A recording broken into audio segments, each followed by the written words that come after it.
JBNN keep you informed. I'm Michelle Jones, and in the news, TAJ auditor arrested for corruption.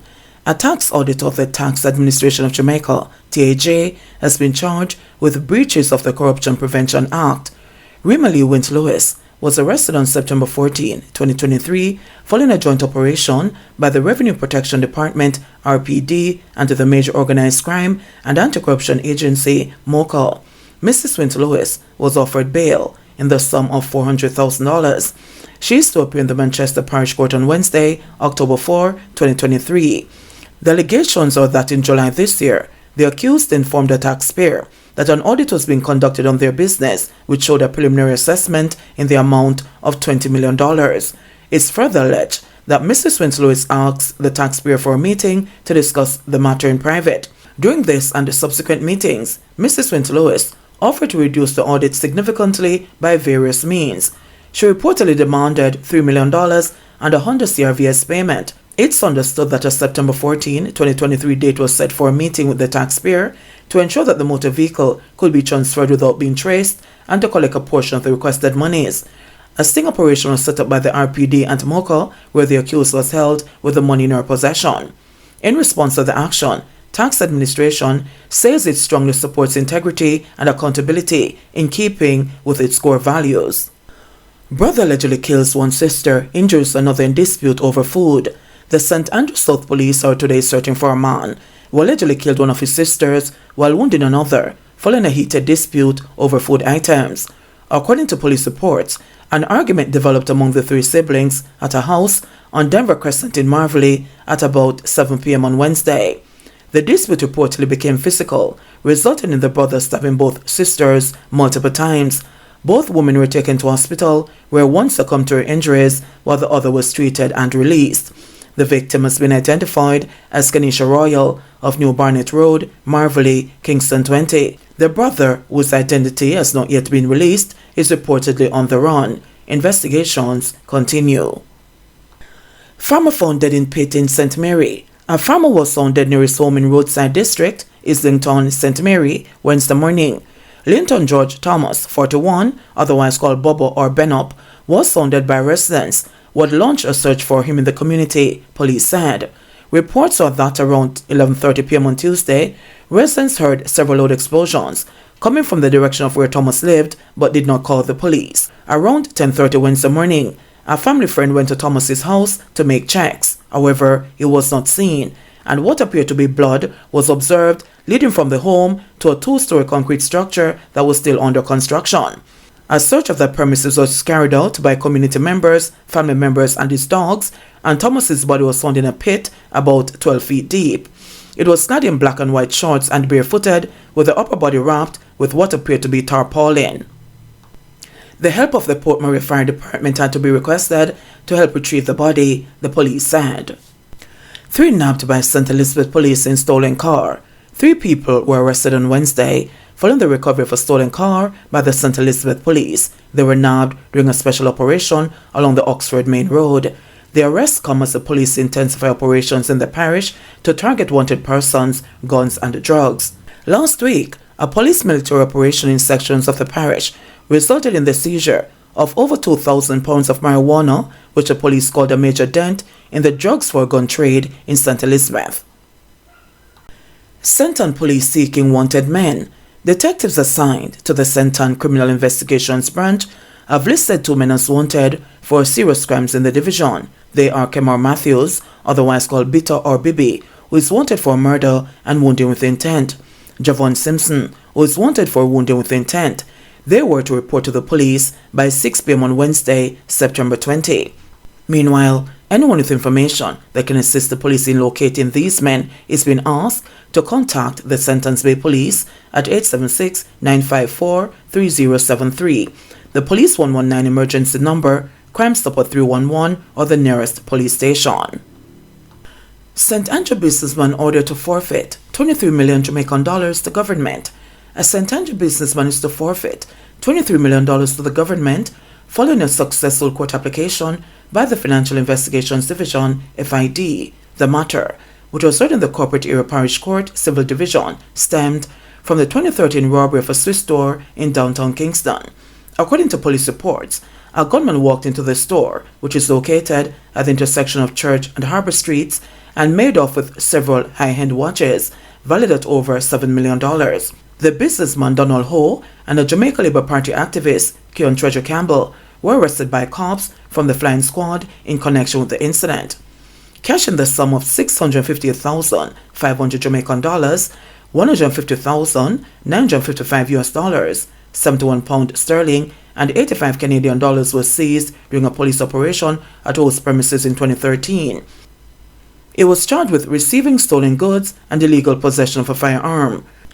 In commenting on the matter, the FID's Director of Legal Service, Courtney Smith, said that although the case took a long time to come to a closure, the police worked tirelessly on the matter, as it is their duty to pursue the proceeds of crime wherever it may be, whomever may have it, and however long it may take.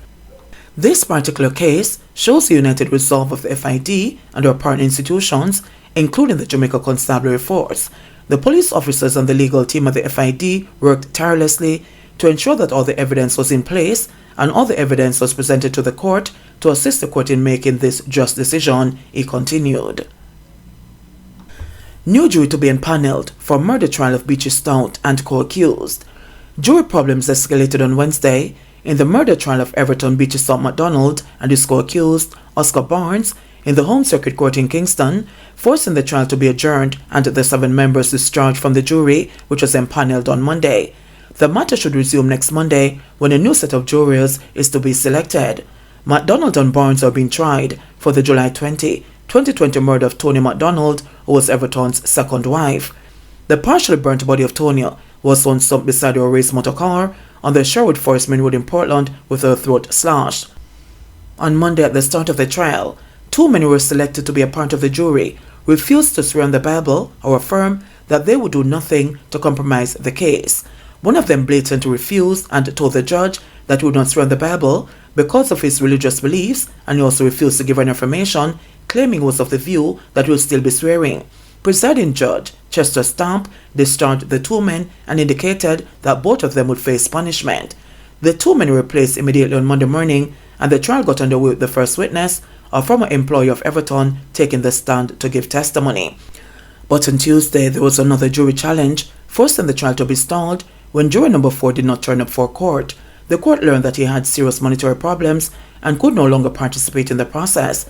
His claims were validated by the court's registry, and on Wednesday, when he appeared in court, he was discharged. Justice Stamp also discharged juror number 2, who it was proven is employed overseas and cannot be absent from his job for the roughly 2 months that the trial is expected to last. Attorney at law Christopher Townsend, who is a member of the legal team representing Everton, said that the 2 jurors have problems that are insurmountable and were in no shape to properly serve. However, he said it was just a minor setback. The judge conferred with the defense and prosecution, and we all were in agreement that this was the course of action to be taken. We restart next Monday when the evidence will be reheard and all of what occurred before will commence again. It is a setback in terms of the time lost, but I believe that all persons who are in the matter are dedicated to see the matter through. So we're wasting no time in terms of restarting and commencing the hearing of the evidence again, Townsend said. Ernest Davis, the lawyers representing Oscar Barnes, on Wednesday appealed to Justice Stamp to again grant his client bail. Prior to the start of the trial on Monday, Barnes had been out on bail since 2021. However, when he showed up for the trial on Monday, the judge revoked his bail. According to Davis, his client got married on Sunday and his wife had not been able to spend time with him. Davis appealed to Stamp to give consideration next Monday to his client being released on bail again. Although the prosecution recommended that he remain in custody, Justice Stamp said he will make a decision come Monday of next week. Woman imprisoned in error by court officials. Relatives want her released. Relatives of a 33-year-old St. Andrew mother who remains in prison are made an error by court officials, as she was offered bail over 6 years ago, pending an appeal, are calling for the relevant authorities to intervene.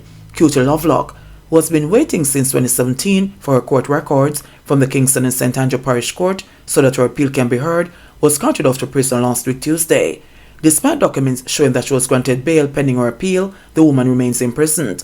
Lovelock went to the Kingston and St. Andrew Parish Court last week to check on her criminal record when in error she was falsely sent to prison. So far, the records of her case have not yet been sent from the Parish Court to the Court of Appeal. Based on that, she was sent to prison, although shocked relatives said she disclosed that she was granted bail. Lovelock had pleaded guilty in 2017 to unlawful wounding and was sentenced by then parish judge Judith Pusey to 2 years imprisonment.